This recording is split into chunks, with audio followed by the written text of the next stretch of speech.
Are you? What the? Dock out, Grandad. This fucking mad.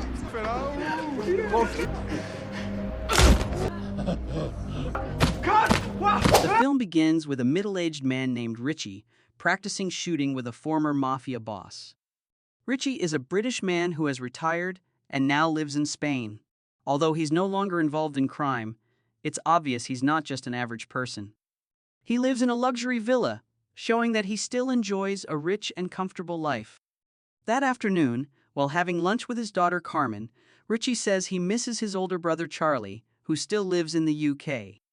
The story then cuts to Charlie, who is talking with some friends about Richie's past.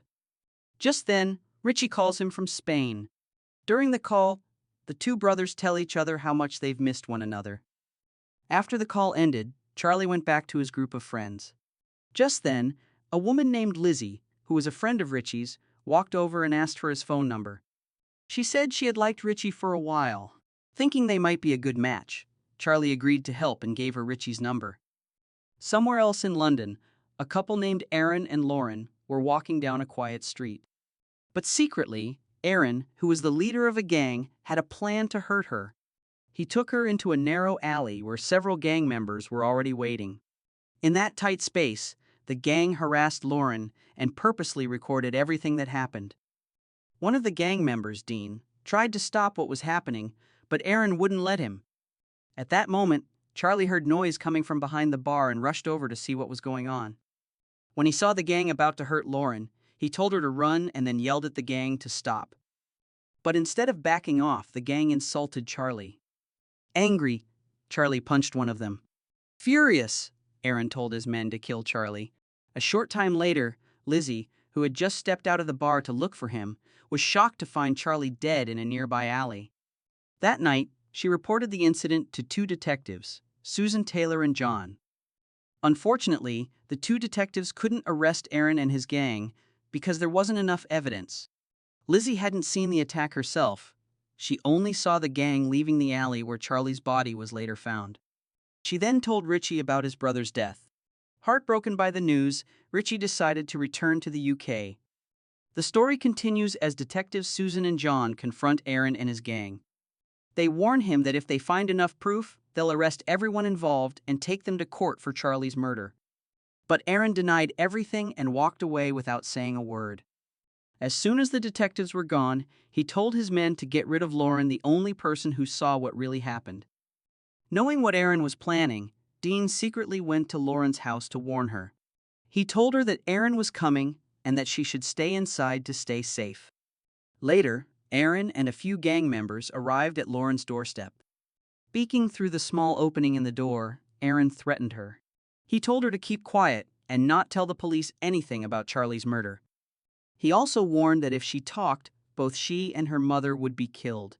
Meanwhile, Richie arrived in the UK and quickly met up with Roy, one of his most trusted allies. After that, he went to Lizzie's house to learn more about what had happened to Charlie. Lizzie explained that she hadn't seen the attack herself, but she believed Charlie was killed by a gang known for causing trouble in London. Richie and Roy then visited the spot where Charlie had been murdered. There, they ran into detectives Susan and John, who were actively working on the case. Knowing Richie used to be a well-known Mafia boss, Susan warned him to stay out of it and let the police handle the investigation. Although hesitant, Richie agreed in front of the detectives to let the police handle the case, then walked away. That evening at the bar, Lizzie told Richie she had found a video of Aaron and his gang harassing Lauren. She thought the video might be linked to Charlie's death.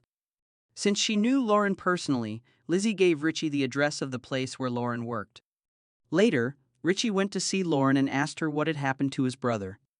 Because she was grateful to Charlie, Lauren eventually agreed to tell Richie everything. They sat down and talked in a quiet spot near her workplace. Lauren told Richie that Charlie was killed by a local gang led by Aaron. But neither of them knew that DK, a girl from Aaron's gang, had seen Lauren talking to someone about what happened. DK went back to the gang's hideout and told Aaron that Lauren had confessed everything to a man named Richie. Aaron, thinking Richie was just an average middle-aged man, wasn't concerned and ignored the warning. The scene then shifts to Charlie's funeral, where Richie and several of his old Mafia associates had gathered to say goodbye. Not long after, an old man named Arthur arrived. Richie joked that Arthur was too old to be hanging around with them and should go home. Feeling a bit insulted, Arthur replied that he was the only one who ever came close to beating Richie. His remark made everyone laugh. Richie then thanked Arthur for showing up, saying it was because of him that the old crew got a chance to reunite. After the funeral, Richie went to visit an old friend, Jack, a former police chief now living in a small, modest home. Richie asked Jack to help investigate Aaron and his gang. In return, Richie promised to share some of his wealth so Jack could enjoy a more comfortable retirement. A few days later, Jack gave Richie information about several gang members. But he couldn't find anything on Aaron, the gang's leader.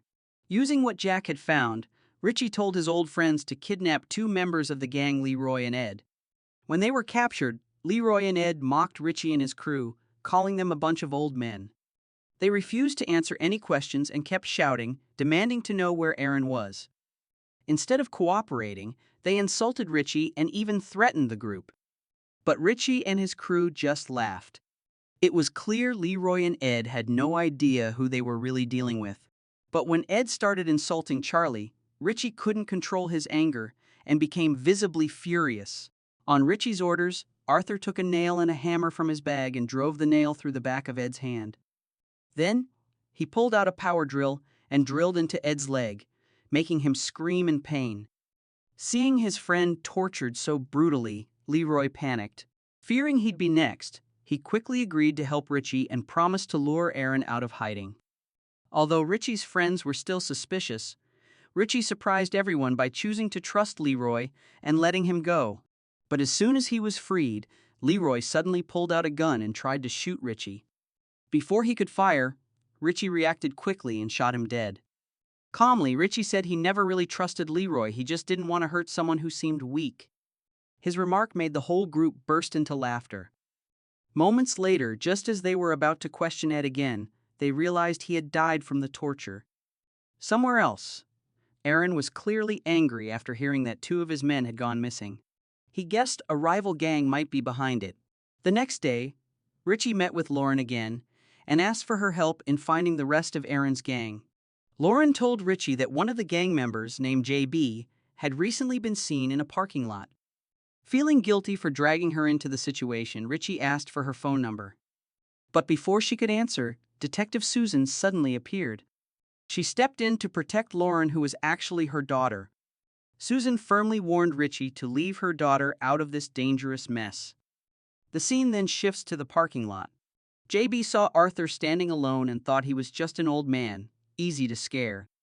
But when Arthur suddenly pulled out a sword, JB, who was on a bike, panicked and tried to ride away as fast as he could. Before he could escape, a car pulled up right in front of him, making him crash. The car was driven by one of Richie's crew members.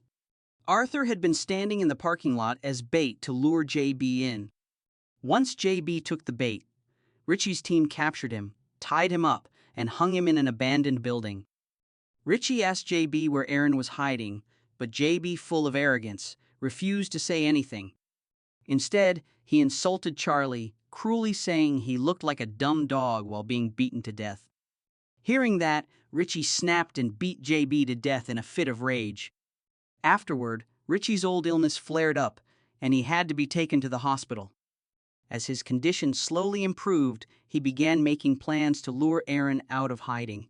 A few days later, Aaron and his gang were seen getting weapons ready, thinking a rival gang might attack them. Suddenly, Lauren showed up at their hideout to talk to Aaron. She told him that all the missing gang members had been kidnapped and killed by Richie. She also said that Richie was now in the hospital. While they were talking, Lauren's phone rang. It was her mother calling. Aaron told her to answer so Detective Susan wouldn't get suspicious. After Lauren gave him all the details, Aaron and his gang rushed to the hospital, taking her with them as a hostage. Once there, Aaron ordered his men to split up and search every room to find Richie.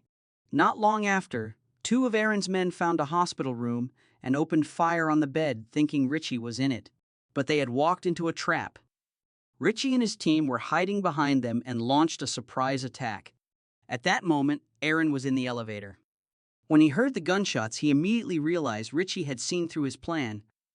Growing suspicious of Lauren, he grabbed her phone and found out she had been working with Richie to set him and his gang up. Furious at her betrayal, Aaron tried to kill her. Luckily, Dean showed up just in time and tackled Aaron, saving Lauren. Moments later, a violent gunfight broke out between Richie's crew and Aaron's gang. Realizing how dangerous things had gotten, Lauren quickly called her mother, Susan, and begged her to come to the hospital.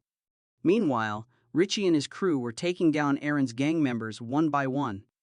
But during the fight, one of Richie's men was shot in the arm and had to be rushed to the emergency room. Dean then tried to get Lauren out of the hospital to keep her safe. But Aaron saw them and quickly grabbed Lauren as a hostage, forcing Richie to come out of hiding. Moments later, Richie and his team arrived and saw Aaron about to shoot. Suddenly, Dean attacked Aaron from behind, throwing his plan into chaos. In the struggle, Aaron's gun slid across the floor toward Richie. Richie rushed to grab it but struggled to reload in time. At that moment, Aaron stood in front of Richie, pulled out another gun, and aimed it at him. But the gun was empty, he was out of bullets and couldn't shoot. Just then, Susan arrived with a team of police officers. Seeing that Aaron was about to attack Richie, they opened fire and took him down. After everything was over, Richie received treatment at the hospital. Susan came to visit and thanked him for saving her daughter's life. A few days later, Richie hosted a big party at a club. There, he reunited with Lizzie and admitted she had feelings for him. When Richie invited her to come with him to Spain, Lizzie gently refused, saying she didn't want to leave England. At the end of the film, Richie's friend said a heartfelt goodbye as he got ready to return to Spain, especially after everything they had been through together to avenge Charlie's death. But suddenly, Richie showed up behind them, surprising everyone. They had thought he had already flown back to Spain on a private helicopter. Richie told them he had changed his mind. He wanted to stay and keep fighting alongside the friends he cared about most. The film ends with Richie and his crew gearing up to take on crime in London, a way for them to make up for the mistakes of their past. If you enjoyed this video, don't forget to hit the like button. And if you didn't, go ahead and hit dislike twice, just to make sure to watch the full movie, and thank you for watching. Don't forget to subscribe to the channel for more exciting content.